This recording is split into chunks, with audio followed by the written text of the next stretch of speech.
The road to the state championships begins tonight. I'm Bruce Crampanis. Thanks so much for logging on to ShoreSportsZone.com. All season long, we've been bringing you wall-to-wall highlights of high school football across the Jersey Shore. Now it's time to get down to serious business. Let's jump right into the highlights in the opening round of the postseason in New Jersey high school football. We get started here in Red Bank, where Red Bank Catholic, looking to bounce back from a rare regular season loss, looking to make it right by making a run to a state title. Bishop Eustace paying a visit to RBC, and you had this feeling that the Caseys were going to work out their frustrations after the stunning loss to Jackson Memorial last week, and this team was focused and looked like it had clearly moved on from that disappointment. This is Eddie Hahn with a nice run right here, and the opening drive is capped off when Tommy Spurnell finds the zone from 7 yards out. Just like that, it was 7-0. We have bragged an awful lot about the RBC defense. This is a guy we haven't talked about because teams just don't throw his way. You can see why. Mike DeMonte, the 28-yard pick six, it's 14-0 RBC. And then the ground game working in a major way. Spurnell, check out this run right here. My goodness. 38 yards, no doubt a top play nominee. The zigzag TD from Tommy Spurnell. That made it 21-0 early in the second, and RBC kept its foot on the gas. 62-7 winners over Bishop Eustace. So RBC responds from the loss to Jackson Memorial in the best way possible. And next up, a home game this Friday night at Count Basie Field between Red Bank Catholic and the winner of the St. Joe Montvale Camden Catholic game. That game being played on Saturday afternoon. Remember, St. Joe Montvale ended RBC's season last year in convincing fashion, 42-7. So RBC will have plenty to play for next week, a chance to go to MetLife Stadium to play for a state championship. It's RBC 62-7 over Bishop Eustace. In Homedale, St. John Vianney playing host to Pope John. The Lancers, with that perfect regular season, were just about perfect in their opening postseason game. First drive of the game, well, it's a real easy summary. This is Anthony Brown, big run into Pope John territory. The next play, they give to Jeff Sheard, and Sheard is in the zone. 2 plays, 1 score, just like that. It's 7-0, 30 seconds into the contest. More ground attack. They give it to the versatile, dangerous Khalil Haskins. Good run right there. Sets the stage for Brown. Nice slant there to Dan Calabro. Touchdown, Lancers. It's 14-0. And then Haskins, he's at it again. I love watching Khalil Haskins play on both sides of the ball here. He won't be denied. Long touchdown run makes it 21-0. Maybe the MVPs of this game. How about these guys right here? Get some clothes on, fellas. It's a long journey in the postseason. 56-7 is your final. St. John Vianney is on the road next week. They'll face Delbarton. Delbarton with a bye in non-public Group 3 play. So St. John Vianney and RBC could meet at MetLife Stadium. They both have to get wins next week to make that happen. Boy, that would be some sort of local storyline to see 2 great teams from our area playing for a state title. Central Jersey Group 4, the 3 seed is Jackson Memorial playing host to Middletown North. All the Jaguars shocking the world last week, beating RBC. Opening drive of the game. Now, Mike Gallick had a TD run brought back by a holding penalty. No worries. This is the next play. Gallick, 55 yards, 7-0 Jackson, just 47 seconds into the game. The Jaguars would get the ball back. Joe DeMeo to the air. Kyle Johnson with the juggling catch. That's a 44-yard gainer. It would lead to this. Vincent Lee. Him and Gallick have been a great 1-2 punch all year long. 15-yard touchdown run for Vincent Lee makes it 14-0. The Lions came into this game with a 6-2 record. The reverse to Troy Thompson. He won our Monmouth Building Center game ball this past week. You see why right there. 69-yard run, and it would allow Donald Glenn to get the Lions on the board. Glenn to Chad Freshnock. That's a beautiful catch right there. The running back showing off his receiving prowess. It's 14-7, but it would be all Jackson from here.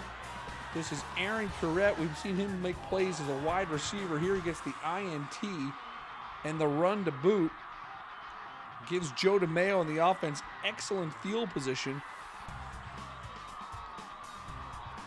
And then with 2:38 to go in the quarter, DeMeo is going to turn that turnover into points. He calls his own number, 16 from 4 yards out, makes it 24-7. And then to close out the first half, Vincent Lee will get his second TD. This is a 4-yard touchdown run. And Jackson Memorial makes a strong statement in the opening round of the playoffs. 45-7 is your final.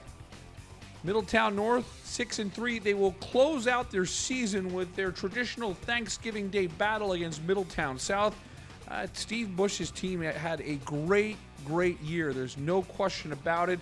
They certainly took the next step in the evolution of that program, but now all eyes turn on the showdown next week. Jackson Memorial at Brick Township. Winner goes to the state championship.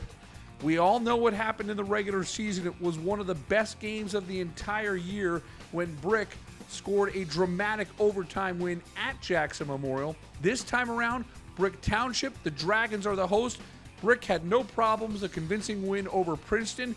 Get ready for next week, round 2, Jackson Memorial taking on Brick. Shore Sports Zone, of course, will be there. Speaking of rematches, we had round 2 of Raritan and Matawan.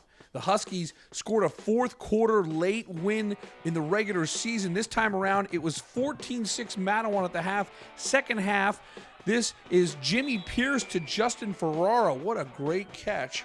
And it would lead to Devon Spann, a 1-yard touchdown run, his third short run of the game that resulted in 6 points. It's 21-6. And this Matawan defense was outstanding. On fourth down, that's Isaiah Phillip with a big stop, gets Matawan the ball back. Spann, his fourth touchdown run. So you see all these 1-yard touchdown runs. It gives us a chance to brag on the defense. How about some good defensive football highlights like this Aleem Shaw sack?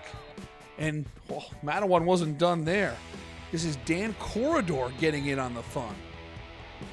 Raritan's trying to get into this game, and this Matawan defense is relentless. Isaiah Phillip, that's the third sack of the series, and it's Matawan moving on. Great win for the Matawan Huskies, and get ready for this, folks. A shocker in Central Jersey Group 3. The Ocean Township Spartans, as an 8 seed, stun number 1 Hopewell Valley.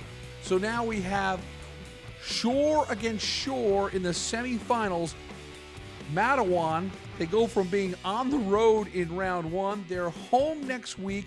It's Ocean at Matawan. The winner goes to the state finals. Congratulations to Coach Don Klein and Ocean. They shocked everyone across the state with that victory, and it'll be a great matchup next week. Ocean and Matawan. Can't wait to bring you those highlights on ShoreSportsZone.com. In Rumson, the RFH Bulldogs, defending state champs, beginning their run for a repeat. They had a 21-7 lead on A.L. Johnson at the half. Second half, A.L. Johnson to the air, but it's Mike Caruso with the INT. So the Bulldogs defense is going to give a chance for Mike O'Connor and that offense to go to work. And it's, if it ain't broke, don't fix it. Run, run, run, chew up the clock, put points on the board. Charlie Volker with a 13-yard run here. It's 4th and short. The O-line doing a great job of blocking. Mike O'Connor is moving the chains with a first down. And this drive would be capped off by O'Connor. The sophomore quarterback has made so many highlights this season on Shore Sports Zone. There's another one. 27 yards, 28-7 RFH. And then in the fourth quarter, Lucas Seckler, a Monmouth Building Center game ball winner. Look at this run. Look at the extra effort to get into the end zone. This rounds out the scoring. Rumson-Fair, a 35-7 winner over A.L. Johnson. The Bulldogs are home next Friday, one win away from getting back to the state championship. It'll be RFH hosting Cinnaminson. And after the game, we talked to Brian Batchelor about that matchup. But first, we hear from quarterback Mike O'Connor. His first playoff start, safe to say, it was a resounding success. Yeah, it was a great win. Everyone did their assignments. It was a good victory at home. How did you feel, though? Does playoff football feel different? Yeah, expectations are higher. It's more at stake. It's a great time. Last year we played Bordentown, and listen, Cinnaminson is a good ball club. They're a complete team. They have very talented quarterback, good running backs. They play good defense. They're big up front. They have one loss to an undefeated team in Holy Cross. I told our kids they're capable of coming in here and beating us, but it's about us. If we can go out here and we play our best game next week, we'll get to a final. Coming up on Saturday, we will have one more high school football game to bring you extended highlights and post-game reaction of. That's Neptune playing host to Freehold Borough. And we will be with you every step of the way as we work our way towards early December and the high school football state championships. For our team at Shore Sports Zone, I'm Rich Krampanis. Thanks so much for logging on all season long. Make sure you support our sponsors who allow us to bring you great high school football every week.